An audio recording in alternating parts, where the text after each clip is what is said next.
La setmana passada dèiem que el circuit internacional de kàrting de Llinars ja tenia llum verda i ja podia començar la seva construcció. Tot i així, l'Ajuntament de Cardedeu continua les seves mobilitzacions en contra. Ara asseguren que el soroll que produirà el kàrting superarà els límits legals i acusen Medi Ambient de la Generalitat de no voler avaluar totes les dades.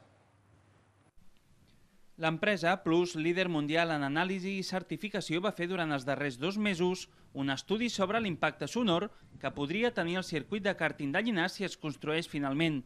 Després d'analitzar 15 punts entre Cardedeu, Llinars i Sant Antoni de Vilamajor, consideren que, com a mínim, en 3 espais es superarà el llindar que preveu la llei. En un d'aquests punts, segons l'estudi, es situa l'escola Ginebró. Els altres 2 també estan al terme municipal de Llinars. L'impacte encara podria ser superior quan els cars estiguin a pista. El nivell de soroll actual es podria duplicar o fins i tot triplicar segons aquest estudi. Els partits amb representació al ple de Cardedeu han presentat l'estudi aquest divendres. Creuen que si es fa el kàrting es tirarà per les escombraries la feina feta per acabar amb els sorolls. La lluita del dia a dia per evitar tenir sorolls aquí a Cardedeu ja són moltes, tenim obres, tenim cotxes, motos i moltes fonts de soroll. Es fa difícil entendre que ara ens posin un equipament com aquest aquí a la vora i aquests esforços que es fan d'alguna manera no serviran per res. Fort ha dit que és difícil entendre que la Generalitat financi amb 1,8 milions el kàrting en la situació de crisi actual. També critiquen la premura per fer la tramitació legal, sense un diàleg que podria haver evitat el conflicte territorial, i acusen el Departament de Medi Ambient de no exhaurir els terminis. Medi Ambient s'hagués pogut esperar a exhaurir els terminis que li acabaven el mes de juliol i no ho ha fet, tot i sabent que l'Ajuntament de Cardedeu havia encarregat aquest estudi per contrastar el que ja tenien. Nosaltres estem molt estranyats i molt dolguts que Medi Ambient hagi validat, com diuen ells tècnicament, hagin validat aquest tercer estudi, l'hagin donat per bo, sense esperar el nostre. D'altra banda, la mobilitat continua sent una preocupació. Quan hi hagi competició, això no està resolt i tindrem embossades i pensem que si ha de venir gent de fora tindrem un caos en les carreteres.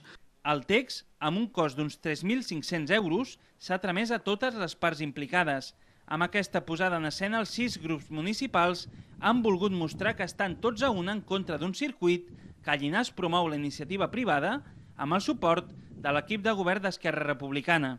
A més, el circuit internacional de kàrting té el suport del Consell Comarcal i de la Secretaria General de l'Esport de la Generalitat.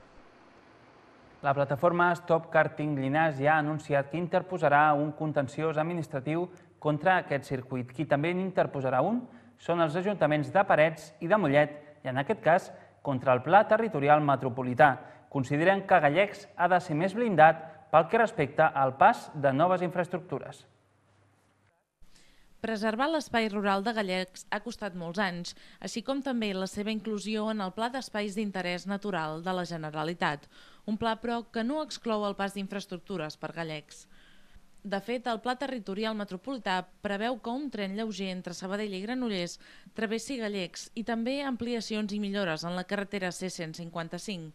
Fins i tot preveu un possible traçat del quart cinturó passant per Gallecs. Els ajuntaments de Mollet i Parets han anunciat que presentaran un recurs contenciós administratiu conjunt contra aquest pla. Ja havien presentat suggeriments i al·legacions abans, però no van ser gaire tingudes en compte. Els alcaldes consideren que les connexions entre el Vallès Oriental i Occidental ja estan ben cobertes amb les infraestructures planificades, com el quart cinturó ferroviari. Els ajuntaments de Mollet i Parets aprovaran en el proper ple presentar el recurs. El ple municipal d'Aiguafreda ha aprovat la modificació del Pla General d'Ordenació Urbanística. Bona part del poble es preveu com a zona inundable degut als recurrents problemes amb el riu Congost, però l'oposició, Convergència i Unió, creu que aquest nou POM és l'inici de la mort del poble perquè acabarà amb la poca indústria i el comerç d'Aiguafreda. Creuen que caldria canalitzar el riu per evitar les possibles inundacions.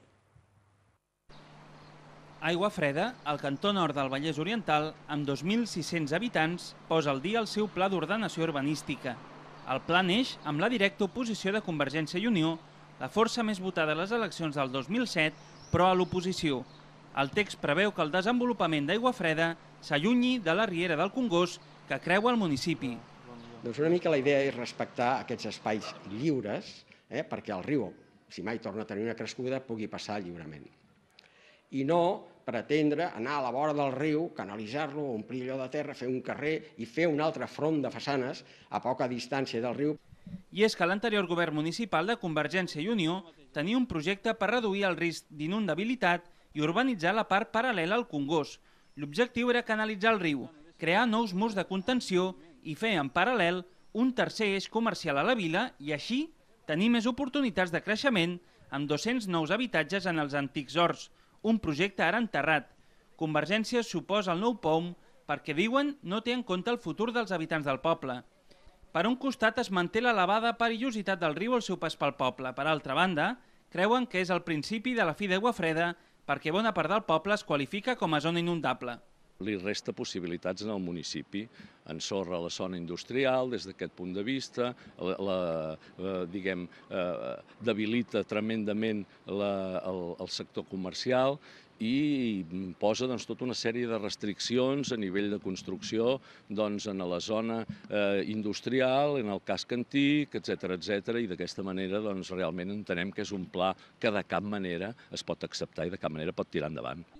L'actual equip de govern, format per Iniciativa per Catalunya Verds i el Partit dels Socialistes de Catalunya, creu que el riu s'ha de gaudir i gestionar el risc d'inundacions. No volen murs elevats. El riu ha de passar a ser un actiu a gaudir per la gent del poble i si es naturalitza, doncs es pot fer un passeig fluvial i el dia que, i durant molts anys això es pot disfrutar, però i el dia que hi hagi una avinguda, doncs bé, ja sabem que allò s'inundarà, les aigües més ràpides i violentes passen per la mig de la llera, a mesura que es van apretant són més manses i lentes i per tant inunden, però no arrosseguen res si troben pas per passar. En aquest sentit és important millorar la capacitat dels ponts d'Aigua Freda, assenyala l'alcalde. L'última gran inundació va passar a l'octubre de 1994 amb greus danys materials. El nou pla d'ordenació va aprovar-se amb els 6 vots en contra de Convergència i Unió i 6 vots a favor.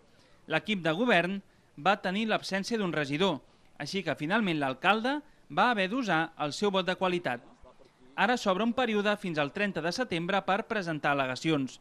Després, el POM s'aprovarà de forma definitiva. Nosaltres, com a grup municipal, ens posarem al servei de la gent per donar-los informació urbanística al respecte i també informació de tipus legal per adreçar-los, si cal, advocats perquè puguin fer, és a dir, puguin fer les reclamacions, les al·legacions i les reclamacions pertinents. A partir d'aquí, també ens reservem, el dret de recollir firmes i de fer totes les accions corresponents perquè, en tot cas, aquest pla s'adapti més a les necessitats del poble.